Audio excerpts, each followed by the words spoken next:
Hello, my name is David Choi, and today's video is titled Bitcoin is Open Source Money, which makes it goated. So, Bitcoin is an open source project slash technology. What does it mean for a technology to be open source? So, open source projects are when the source code of a certain software is open to the public for anyone to view and edit. Anyone can access the code and make contributions. There is no central authority or corporation that controls it, and they become better and more valuable as more people contribute to them. When someone contributes towards an open source project, it often means they are contributing to something bigger than themselves. And by nature, open source projects are transparent.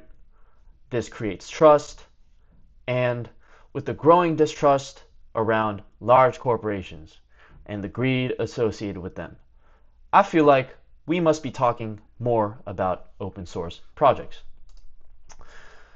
And so some notable open source projects: Wikipedia, Linux, and of course, Bitcoin. So we got Wikipedia. It's open knowledge. Since the inception of the internet, Wikipedia has enabled the democratization of knowledge. It was founded in 2001, and since then it has been written and maintained by a community of altruistic volunteers known as Wikipedians. Anyone can read, write, review, and edit an article. This allows for a checks and balances accountability structure, and although nothing is stopping a rogue Wikipedian from spreading misinformation on the website, it will almost certainly be corrected by the majority who has everyone's best interest in mind for the most part. Once again, it's not controlled by a central authority. This eliminates any biases to dominate the platform. We contrast this to the Wall Street Journals, the Fox Newses, and the CNNs of the world. We all know there is probably some sort of agenda slash alternative incentive behind these corporations, whether it's monetary, political, cultural, etc. And so physical encyclopedias, they had their time, but now we live in the digital age. We can access everything via the internet with our smartphones. Nowadays, you're not going to see someone lugging around an encyclopedia to, look up information. And so effectively, Wikipedia has become one of the largest collections of human knowledge ever assembled. Linux. It's open infrastructure. Linux is a free open source operating system first released by Linus Torvalds. It is a highly customizable and secure operating system. Unlike Mac OS or Windows, users can customize their laptops however they choose because users have the ability to tap into the source code of Linux and configure it however they choose. And Linux is in the background of our everyday lives. Your iPhone obviously runs on iOS and maybe your laptop runs on Windows, but Linux is quietly powering many other technologies in our everyday lives. Your Roku TV, your reading tablet, your Wi-Fi router, maybe even your smart refrigerator. And so there is a narrative that tech conglomerates hold a disproportionate amount of power. Their devices and softwares have been integrated into our everyday lives at this point. The iPhone, Google Chrome, Microsoft Teams, etc. They are the ones who control and possess our information now.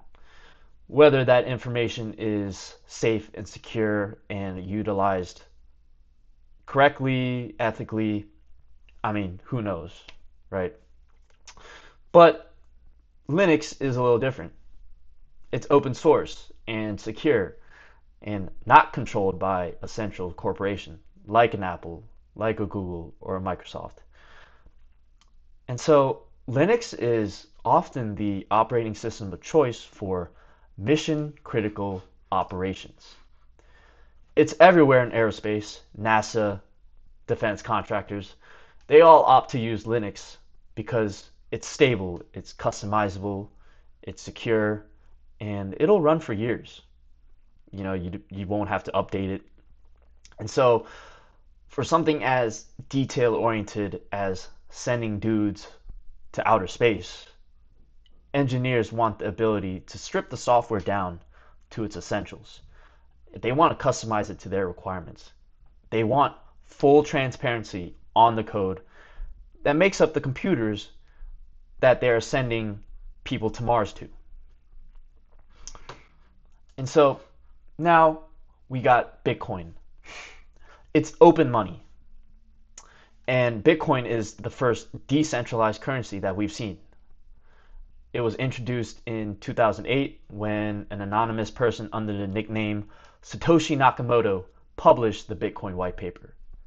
This white paper outlined the technical design of Bitcoin, and the use of Bitcoin as a currency began in 2009 with the release of its open source implementation. And so currently, our financial system largely relies on banks as financial intermediaries or middlemen. If you wanted to store your money somewhere and not under your mattress or in a shoebox in your backyard, you would most likely go to a consumer banking institution like Bank of America. And so we're essentially giving these banks our money and trusting that they will give it back to us whenever we want or need it. And so we're putting our money in the hands of these centralized authorities, and the rules that these banks have to follow are governed by monetary policies, which are determined by the government and the central bank. On the flip side, Bitcoin is the first decentralized form of money, meaning there is no central entity that controls it, that dictates it. There is no central authority that determines its value. There is no central authority that can take it away from you. And so Bitcoin is open source in the sense that anyone in the world can download the Bitcoin source code and run what's called a node. Running a node essentially allows users to verify that each transaction in the Bitcoin network follows the rules. As you can see in this diagram right here, the Bitcoin is basically just a network of people running the Bitcoin software. And so you and I, or anyone in the world today with a laptop and an internet connection, can download the Bitcoin software, the source code, and run a Bitcoin node. And you can literally see all the transactions that have taken place on the Bitcoin network. It also allows users to verify that no one is cheating the system. They verify that the people who are mining Bitcoin, they are doing it in accordance with the rules of Bitcoin.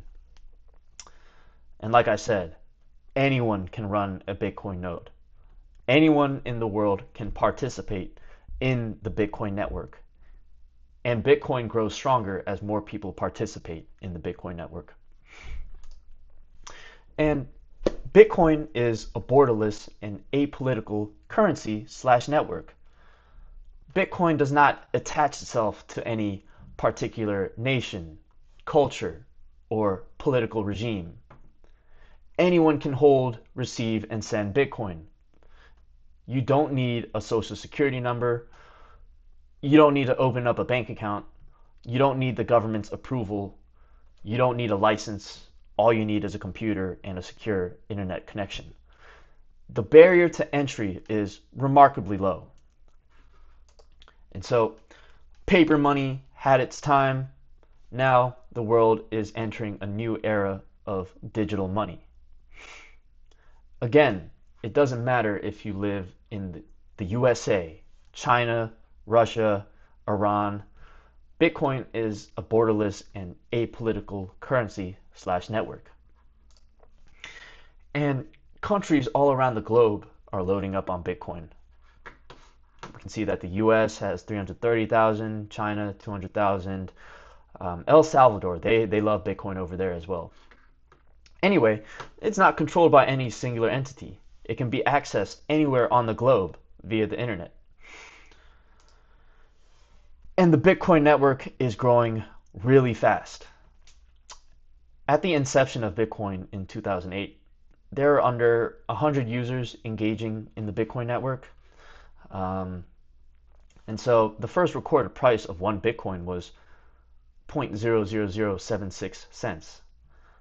As of today's recording, July 14th, 2026, the price of one Bitcoin is now $64,480.